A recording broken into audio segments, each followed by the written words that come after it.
Universidad Central del Ecuador. Podcast. Isabel Cando, Madeline Cedeño y Ana Ponce nos acompañan en ¿Cómo están? Bienvenidos al canal Unidos para Aprender. El día de hoy tocaremos la política intersectorial de prevención del embarazo en niñas y adolescentes del Ecuador en el 2018 hasta el 2025. Esta política se crea en junio del 2018 y se basa en el embarazo en niñas y adolescentes. Esto constituye un problema social y de salud pública que evidencia la desigualdad que existe y la injusticia social eh, tras una clara violación de derechos humanos con un impacto social y económico invalorable. Con nosotros tenemos a Isabel y Madeline para que nos acompañen este día. Buenas noches, Anita. Muchas gracias por la invitación a tu programa. Buenas noches, Isabel. Madeline, ¿cómo estás? Buenas noches, Anita. Te quiero agradecer por tu invitación. Muchas gracias. Chicas, ustedes saben por qué se dio esta política que actualmente vamos a tocarla. Isabel. Claro, es por la demanda de adolescentes embarazadas actualmente, porque, bueno, últimamente ha crecido este tema de los embarazos en los adolescentes.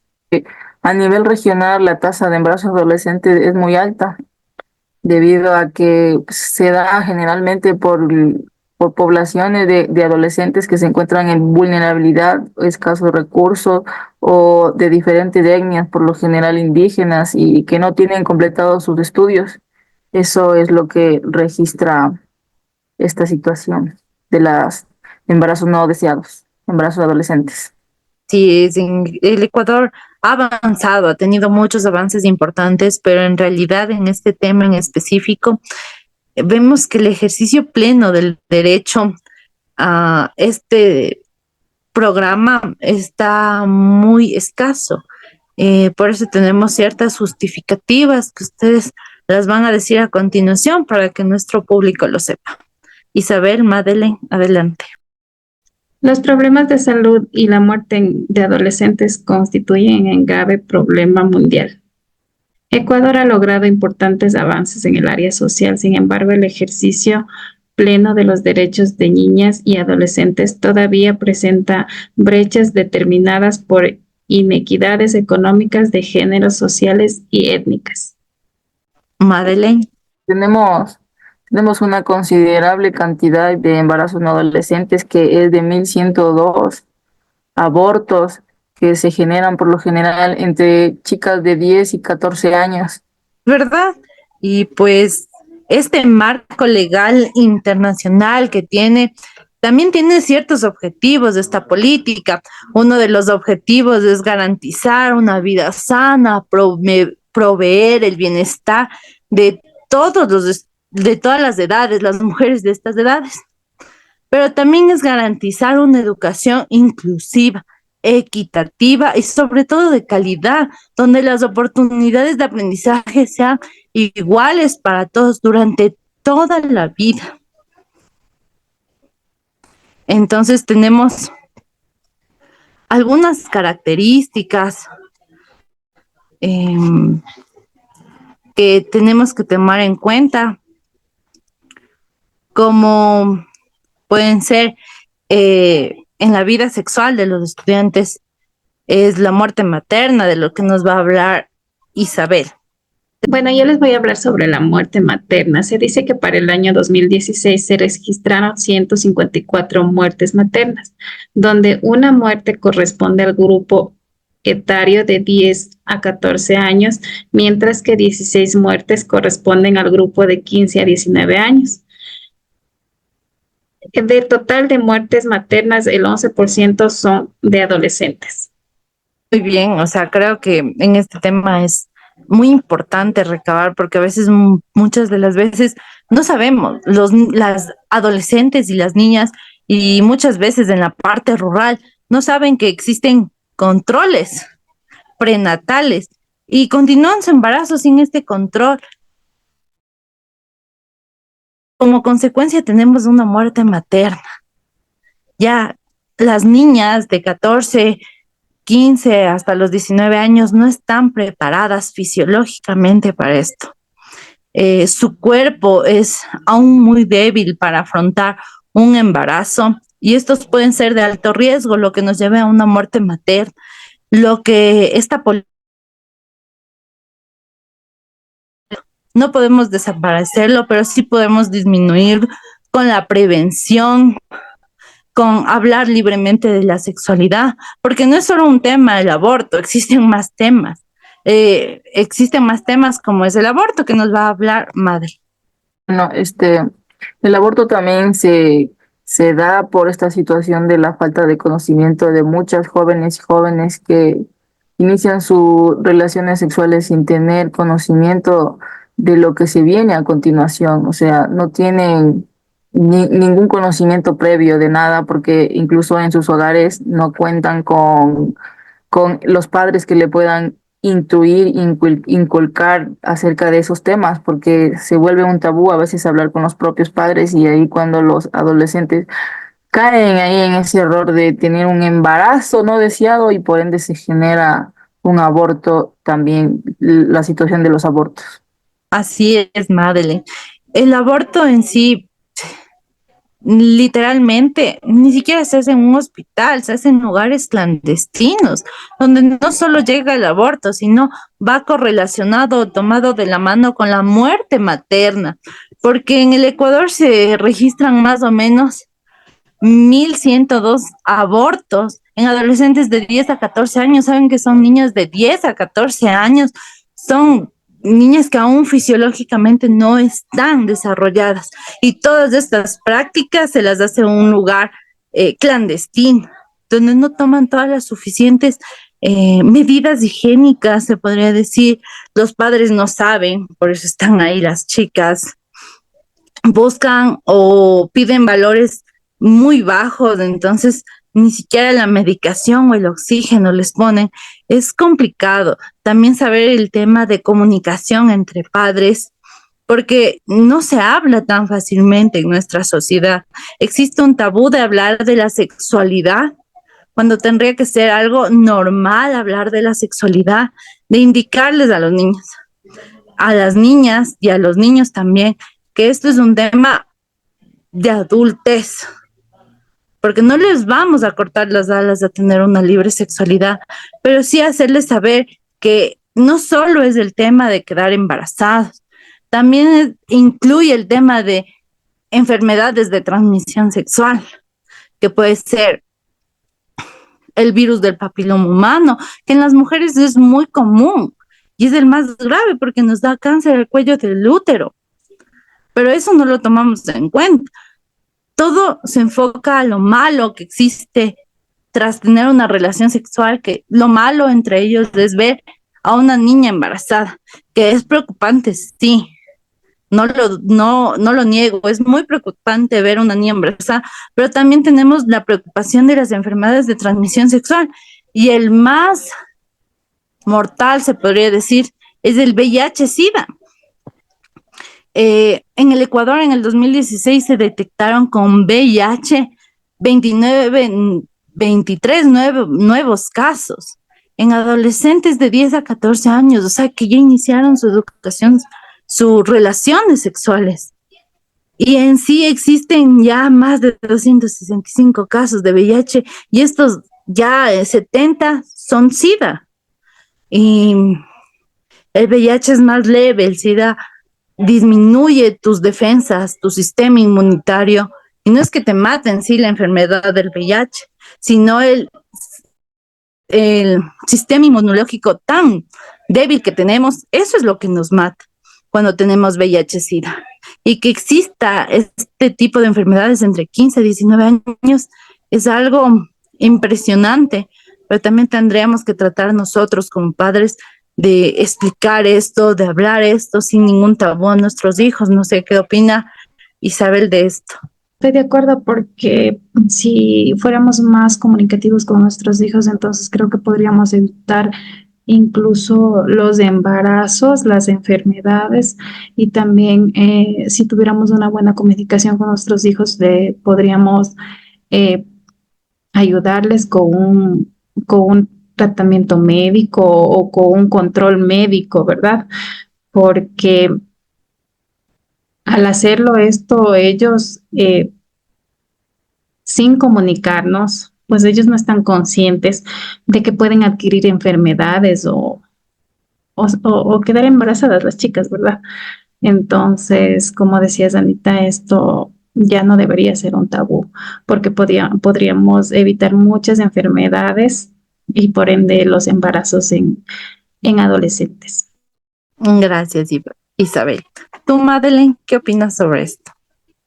Quisiera primero antes acotar algo acerca más del aborto. En el artículo 474 del Código Penal establece que el aborto no será punible cuando es practicado por un médico, o sea que así sea que la mujer esté, o sea, cuando se practica un aborto y la mujer no está de acuerdo, pues el médico puede ser penado con 1 a 3 años de prisión. Entonces, y acerca del tema que me dices tú de eso, de las enfermedades de ETS, pues es algo así muy grave porque todo eso genera la falta de desinformación que los estudiantes tienen y los jóvenes tienen, la vulnerabilidad de su extrema pobreza, porque por lo general son personas de extrema pobreza que carecen de ese conocimiento y es muy penoso que exista esta situación aquí entre jóvenes, personas demasiado jóvenes. Me parece muy lamentable, pero eso es lo que sucede y para prevenir sí sería muy recomendable que el Ministerio de Salud vaya con charlas, imparta charlas, haga talleres donde se expongan estos casos para tener la prevención y saber un poco más a fondo de qué se trata, cómo se previene, cómo se contagia, porque existe mucha ignorancia en ese tema. A veces los jóvenes desconocen qué es el SIDA y qué es el VIH y es una gran diferencia que lo uno no es igual que lo otro y yo creo que sí debería de haber un poco más de nosotros como ciudadanos, tratar de buscar eso, de buscar que haya esa información para todos. Muchas gracias, Madeleine. Tienes razón y tienes mucha razón que tenemos actores y competencias específicas para lograr sobre la prevención y reducción del embarazo en niños, niños y adolescentes. eh, y estas son el Ministerio de Salud Pública, que nos va a ayudar Isabel con este tema. Se dice que el Ministerio de Salud Pública ejerce la gobernanza del Sistema Nacional de Salud, priorizando la promoción de la salud y la prevención de las enfermedades con altos niveles de atención de calidad con calidez, garantizando la salud integral de la población, tomando en cuenta los objetivos institucionales que propician la disminución del embarazo en niñas y adolescentes. El objetivo Uno de los objetivos sería incrementar el acceso de la población al servicio de salud. Eh, por otro lado, también sería incrementar la vigilancia de la regulación y la promoción de prevención de salud y incrementar la satisfacción de las y los ciudadanos con respecto a los servicios de salud. Sí, tienes mucha razón y creo que el mayor ente que tiene que trabajar con todo esto es el Ministerio de Salud Pública, porque son los que nos deben de garantizar el derecho en este caso, a los controles prenatales que existen, que deben ser cumplidos, a la medicación que se debe proporcionar para el embarazo, para que este no sea de riesgo. Entonces, es importante que el Ministerio de Salud esté presente junto al Ministerio de Inclusión Económica y Social, el cual nos va a hablar Madrid. El Ministerio de Inclusión, el Ministerio de Inclusión y Economía Social trata de buscar las formas para que integrar a todos esos jóvenes que se encuentran en vulnerabilidad, como de pobreza y personas que se encuentran en vulnerabilidad de extrema pobreza, sinceramente, que sucede en estos casos, porque por lo general se da en esa situación de precarización. Tratar de buscar de incluirlos en la sociedad para que ellos también tengan el conocimiento, porque muchas veces por ser de las zonas rurales no acceden a toda esa información que deberían tener como ciudadanos y así poder evitar, porque siempre para poder evitar cualquier cosa es mejor la prevención. Yo creo que el el Ministerio de Inclusión sí debería de formar y fomentar más lugares donde existan estas intervenciones para que los jóvenes puedan tener esa asesoría necesaria. Falta más compromiso, creo yo, del Ministerio de Inclusión. Gracias, Madeleine. Sí, es cierto, el Ministerio de Inclusión Económica y Social es una parte fundamental, pero tienes mucha razón al momento de incluir a las personas de sectores rurales. Claro, muchas de las veces se enfoca tanto el Ministerio de Salud Pública, el Ministerio de Inclusión, en toda la parte de la ciudad. Claro, ellos tienen información, pero nunca hablamos de la parte rural, donde no existe esta información, donde no existe cercanamente un centro de salud pública para que les ayude con este tema, para que les dé un método anticonceptivo, para que les ayude en la prevención del embarazo y de las enfermedades de transmisión sexual. Pero no solo tendría que estar incluida el Ministerio de Salud Pública, el Ministerio de Inclusión, de Economía y Social, sino también el Ministerio de Educación, que sí, tiene que brindar una educación donde se centre en el ser humano, donde haya calidad y sobre todo sea holística, crítica, participativa, democrática e inclusiva. Actualmente lo hemos logrado, no al 100% como se hubiese querido, pero recordemos cómo era antes. Antes, una adolescente embarazada en un colegio era imposible, le negaban la educación, le mandaban al nocturno, ya no querían. ¿Por qué? Por este tabú de que si una quedó embarazada, todos vamos a quedar embarazadas, pero en realidad no se daban cuenta que si quedó embarazada es porque no hubo esa prevención a esto. Prevenir que todos los adolescentes van a llegar al punto de tener una sexualidad activa, pero entonces previnamos. Hagamos campañas de prevención, unámonos del Ministerio de Educación con el Ministerio de Inclusión, el Ministerio de Salud Pública, y hagamos campañas para que éstas sean productivas y tengan a largo plazo una disminución en la muerte materna, en los embarazos adolescentes, en los abortos, en la parte de enfermedades de transmisión sexual, pero todo esto se tiene colaborando entre las tres instituciones, sacando adelante. ¿Para qué? Para mejorar la vida, para mejorar la situación, para que exista disminución de estos que son muy importantes y que es un tema extensísimo, que tal vez profundizar se nos vayan 3 programas más, pero estamos aquí para hablar y tocar unos temas puntuales como son estos. Tal vez tenemos algo que acotar. Isabel, Madeleine, les escucho. No, nada más que acotar, más bien te agradezco por haberme invitado a tu programa y compartir estos temas que son muy importantes.